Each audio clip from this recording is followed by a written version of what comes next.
বাড়িতে বসে যতই ভাবি যে বাইরের কিছু খাবো না, কিন্তু দোকানের ওই মোমো, ফিশ ফ্রাই দেখলে মনটা যেন কেমন একটু করে ওঠে।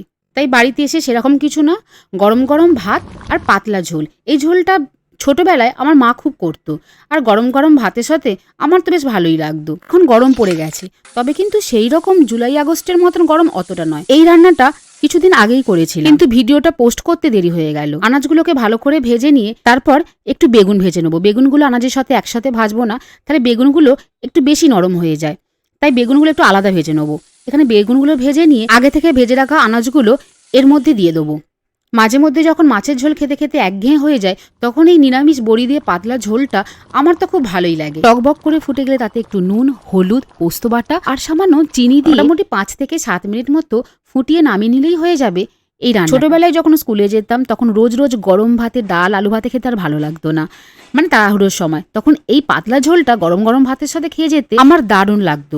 আজকে অনেকদিন বাদে এই ঝোলটা ভাত দিয়ে খেতে আমার সেই ছোটবেলার কথাই মনে পড়ে গেল। একদম সেই টেস্ট।